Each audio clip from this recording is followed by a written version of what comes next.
Is come on forward. I like her because she's the same height as we are. She's originally from Alberta and she actually now currently lives in Houston. And you've been a life skills coach since 2005. You mentioned you have 3 children. That's unbelievable. What are their ages? 7, 5, and 3. 7, 5, and 3. Oh my goodness. So not only are you a mom, you're a professional working woman, you're a life skills coach. What else have you done? Motivational speaker, writer, and you have a book that you wrote. So you can do it all. And you're going to tell us how to focus on the most important person, which is ourselves. That's right. And how to make ourselves a priority. That's right. So that's what our theme is today, ladies and gentlemen, the few that we see in the crowd. You are the priority, and you may have heard that statement before, but I really want to bring that home, that every person here is so special, and our journey here on planet Earth is the most important journey we have to get to wherever we're going after this. But every life lesson that we have, there's a reason for it. But let me tell you, this book, The Girl I Used to Know, is for sale here today. So not only are you going to hear a fabulous presenter, you're going to be able to meet Marla after the show, get a book signed, start reading, and start enjoying your life. So ladies and gentlemen, it's Marla Majewski. Thank you. Hi, everyone. I was telling someone at a table at the Parent Literacy Day conference yesterday that, you know, it's been since December 2007 that I've seen snow. And from a girl from Fort McMurray, that's a pretty amazing thing. I never ever thought I would say that. But to put you all at ease, I miss it. I do miss it. It's and in the next few weeks, when you start to see the buds on the leaves and you start to, you know, feel the birds coming out again and all the feelings of spring, it is such a wonderful feeling, and I totally miss that too. So when I am boiling and sweating and feeling totally overheated, you can enjoy a beautiful Edmonton summer, because I truly, truly miss being here for such great weather in the summer. So you have lots of stuff to look forward to. So my job today is to introduce you to 2 people that you already know. And the first one is the little girl. And the little girl that you used to be, that used to think that anything was possible. Now, we all are born with inspiration. We all believe that we could be anything we want to be. But somewhere along the way, we lose sight of that little girl and we disconnect with her. And I'd like to introduce you to her again, because all it takes is a reintroduction, because she doesn't go away. It's not just like, you know, a good friend that you don't see anymore. It's not like they don't exist anymore. That little girl is still inside you. You just need to be reintroduced to her. The other person that I want to introduce you to is your primetime self. That woman that you used to be, where you were at the most confident time in your life. You felt that your future was, you know, yours to behold, and that anything was possible. Maybe that was, you know, the day your first child was born. Maybe that was your graduation day from college or university. Maybe that was, you know, a fine moment in time where you just felt like the stars aligned and everything came together. That person is still in you. She's just kind of a little diluted, and the little flavor of her is somehow gone away. Just like, you know, a tea bag that makes a few too many cups of tea, where all of a sudden that essence of that flavor is somewhat gone. But that person is still in you. She has not gone away. She's still a part of you. And you just need to be reintroduced to her like a good friend you haven't seen in a while. You need to reconnect. So I was in Starbucks the other day, and there was a woman that walked in with a 3-month-old baby.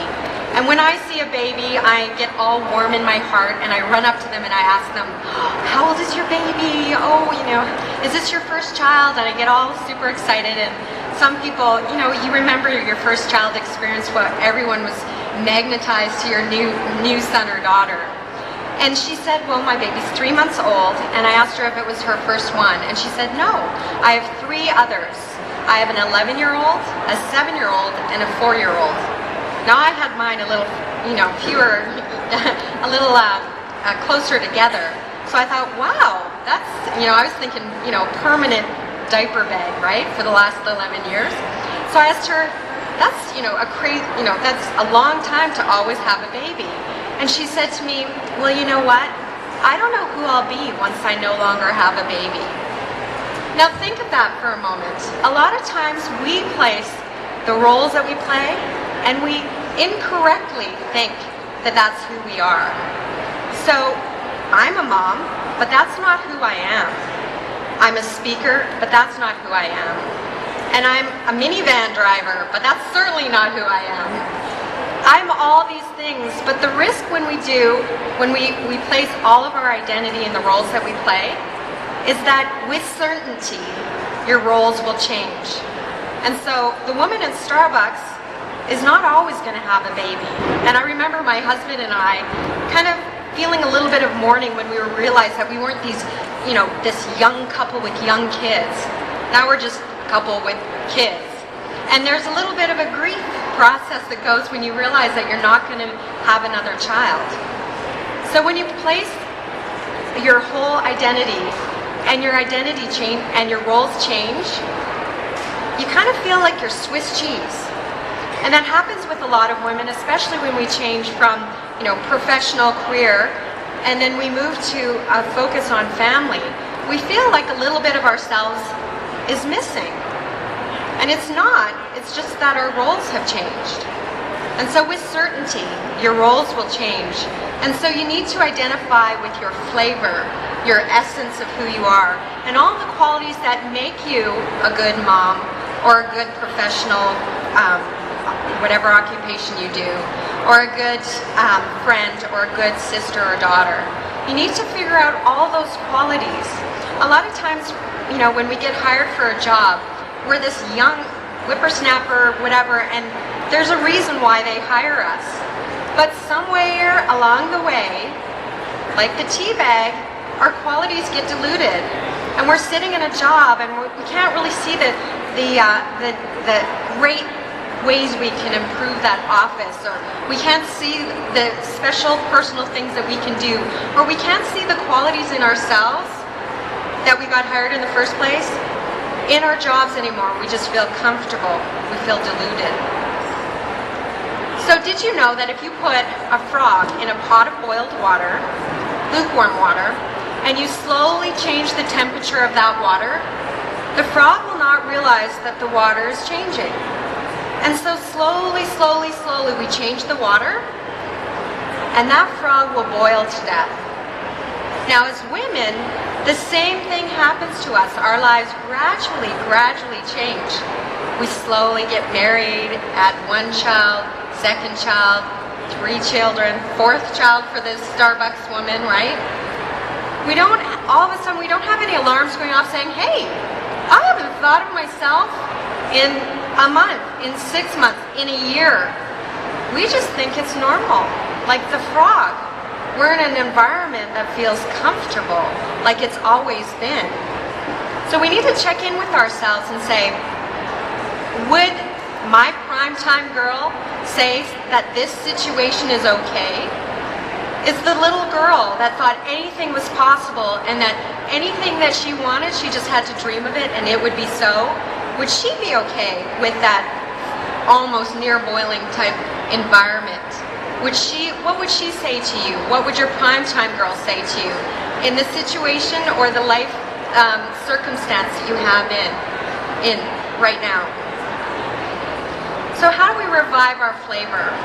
And a lot of times, one of the biggest problems is that we're busy. We got so much stuff going on that we don't really even have time to really check in with ourselves. We are going from one thing to the next. And as our children get older, they just have more activities and we get busier and busier and busier. And months turn into years of the time of even becoming aware that we have put our personal things on hold. It's all about other people. And that's wrong. Because if you take away the noise, which is both mental inside your head, where a lot of times we're not present in our situation. We're there physically, but we're thinking of the to-do list running off. Okay, and what do I need to get ready for tomorrow? And what do I have to do to get the kids out of the house? And we're running this internal mental noise in our head where it keeps us from being present in the moment. This is not what it's The other part is physical. Physical clutter in our lives create distractions. And it's a great excuse where, you're always looking at the pile on your desk that you got to get to, right? Because if you don't deal with that, then you don't have to deal with the fact that you might not be totally happy. So physical and mental clutter create all this unnecessary noise, and you spend so much time dealing with this noise that a lot of times there's no reason to figure out what your flavor is because you don't need to. But you should, because you deserve it. And because if you stand strong and your true essence and you know your true qualities of who you are, you make great decisions. You know what's the right answer for you. You know what the right answer is for your family. And you know what the right answer is in creating the life that you want and in being happy. And you deserve it. We irrationally think that all of the energy that we have is for the important people in our lives, which is true. But we irrationally think that the important people in our lives does not include ourselves. And in the pecking order of all the people that we need to handle, and once we've dealt with how, if they're okay, which that list never ends, then we'll get to ourselves. And that's wrong. Because the girl you used to know knows that's wrong. But we've just disconnected with her enough to not really think about it very much anymore. And you deserve to be happy, and you deserve to have the life that you want. So a lot of my clients will say, yeah, but I'm busy. I'm going 24/7. I have no time to do anything for myself. How do you expect me to fit anything personal for me? Well, I'll tell you a story about a trip to the rodeo in Houston. My 3 kids and I, 7, 5, and 3 years old, and my husband went to the rodeo last year. We went this year, but last year this happened. And my kids were all excited because they were big enough to go on the bumper cars. So piled into the car, my son in one car, my oldest daughter and youngest daughter in the other, and the ride turned on, and they went a foot, maybe a foot and a half. They were being, plowed in by all the other kids, and they were so frustrated. It was not a fun ride. And so, got out, they all wanted to try again. So my husband had my son, but I leaned over to my daughter and I said, look for the space and move toward it. And so, the ride, we finally got in through the line and the ride started again. And my son was so frustrated. 2 feet at the end of the ride is where he went. There was no improvement. My daughter, however, was cruising around the whole thing. She went all the way to the one side and all the way back. My husband said, what did you say to her? And I said, look for the space and move toward it. And I give that advice to all of you. This book was because I looked for the space and moved toward it. I gave myself every Wednesday in the middle of my second and third baby. Every Wednesday from 9 to 2, I go, and not 9:05, not 9:15, but as soon as the babysitter arrived, I was out the door to a Starbucks. And I planted myself down and I wrote. And it didn't matter whose birthday party I had to plan, or how much Christmas shopping I needed to do, or who was coming into town, or what needed to go on. That was a sacred space for me. And nothing moved it. Nothing. And you all can look in your calendar today and see that space. And maybe it's not the same space every day, but it's space. You can look on Sunday and say, where's my 3 hours? Where's my half an hour? Where's my day? Whatever it is that you need to do to put personal priority on your to-do list, create that space, look for the space and move toward it. There is space and there is time. We just need to figure out how to make that space sacred and to make it seem like it's as important as all the other things that you're doing for the other important people in your life. So how do we do that? There's a couple of things that we can do, little action steps that I'll give you. And there's more in my book and more in my workshops.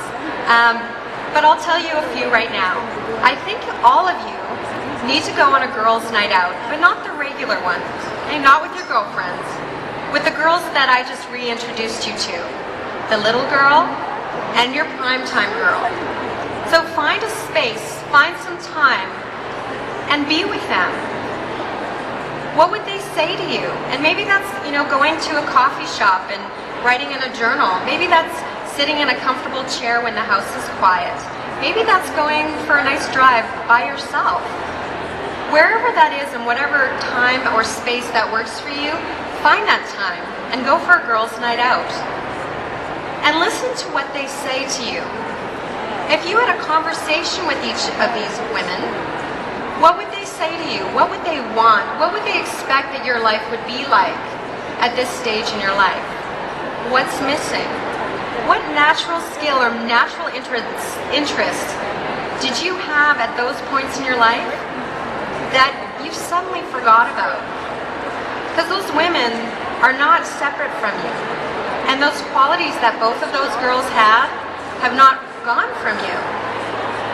I'll tell you a story. There was a little bird outside our window when we first moved to Houston. And my two older kids and I watched this little bird. And we watched how she built a nest in the spindly little tree and laid her eggs, and we hardly ever saw her off of her little nest. And one day we were lucky enough to see there was this huge bird, and I don't know if the bird was trying to get the little bird or if it was trying to eat the eggs or whatever it was doing, but this little bird was about this big. This lioness came from this little bird, and this bird would do the ultimate sacrifice to protect her eggs. And it was a pretty incredible scene because it was just, there was no other bird that said, oh yeah, okay, by the way, when someone comes up and tries to, come and eat your eggs, this is what you gotta do. These are the action steps that you gotta take. There's nobody telling her that. She had it in her. Those ingredients were already in her. That bravery and that courage was already in her. No one had to tell her how to turn it on. And for my kids, it was an interesting thing because we had just moved there, and they were like, wow, look at all the interesting things we could see in Houston. It was a new experience for them. They almost expected, what's playing next? For me, my aha moment was the fact that all of us women have those ingredients in us. We have that bravery and that courage. The difference is we will gladly apply that to our children. So if our children are being harmed, or if we feel they're being disserviced in any way, that lioness will come out of our bird-like bodies, won't it? If our community, something's going on with our community and we disagree with what's happening, that lioness is coming out, isn't it? But we irrationally think that it doesn't apply to ourselves.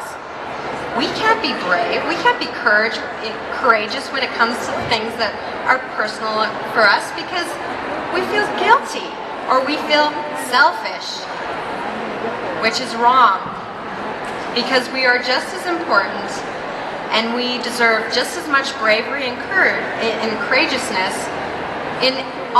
for all of the other activities in our life.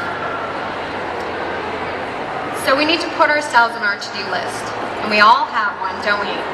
And it's really long. And some things never ever get off that list, right? Like rechecking for insurance rates.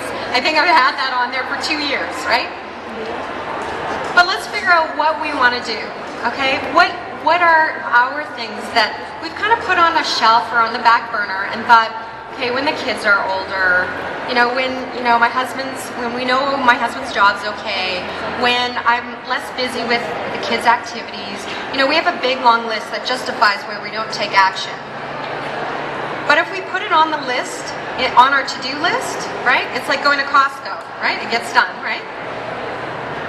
Make that something that is just as important, and make it something that is known. We need to advertise what's important to us.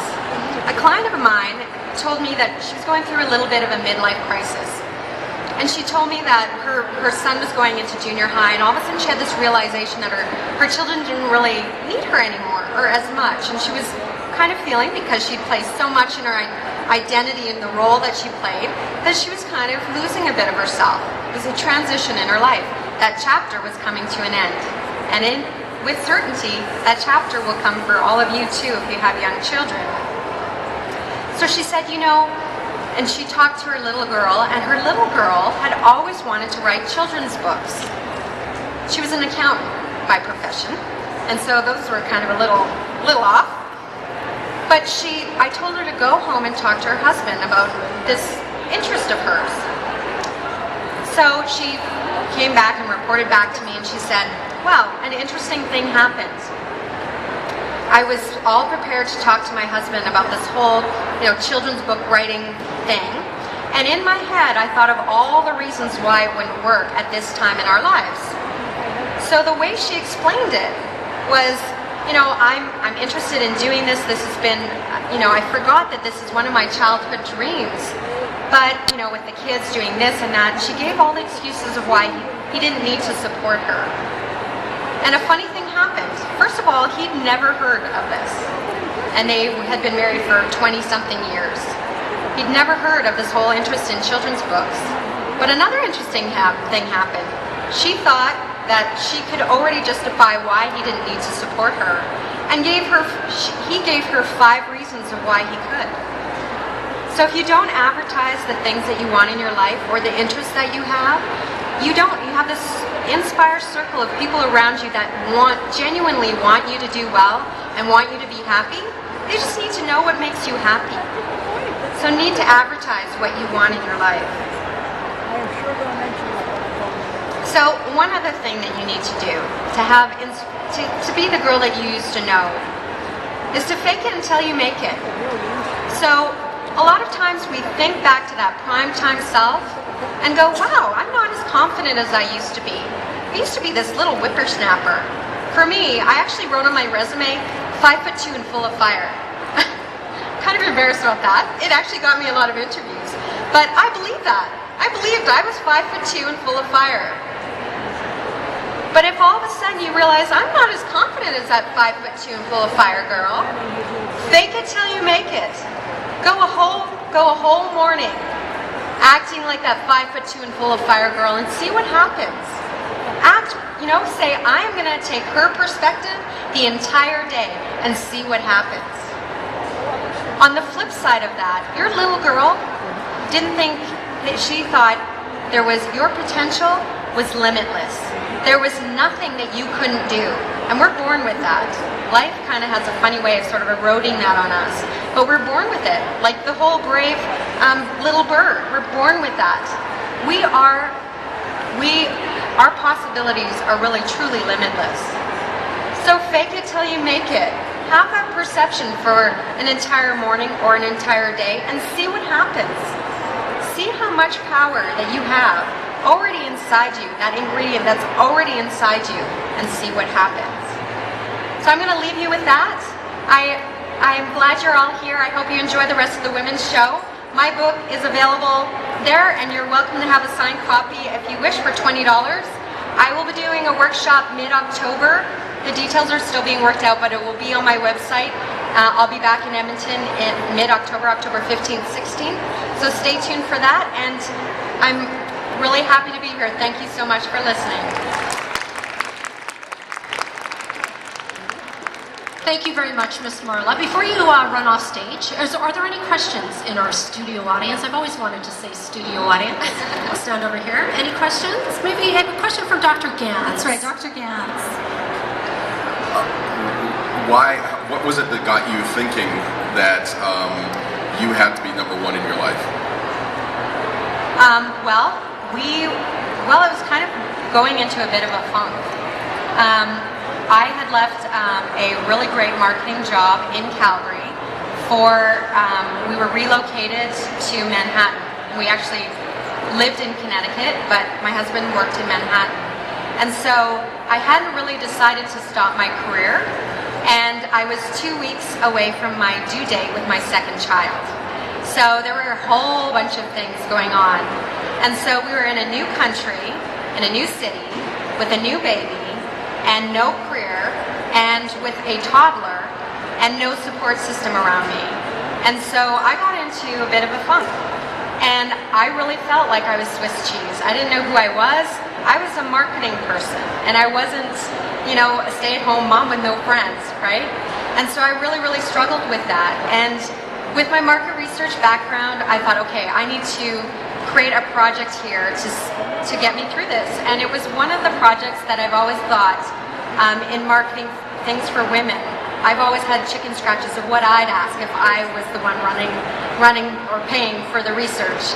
And so I put a research project together to figure out what inspires women, what motivates them, and how do they get through the different chapters in their life. And the insights were really, truly remarkable. And it, you know, along with my Starbucks therapy, really got me through what was going on with me. And so my personal journey was really the start of, you know, a recognition of personal journeys for hundreds and thousands of women across the country and in the U.S. that we truly don't appreciate or understand the chapters that we go through and how to deal with them. So that was the start of it for me. Thank you. Any other questions before we get to our 5-minute fashion show from Cleo? Any questions on this side, ladies? We're all satisfied? The book is $20. Marla will sign a copy for you, and thank you so much for being a valuable guest here at the Edmonton Women's Show. Ladies and gentlemen, Marla Majewski.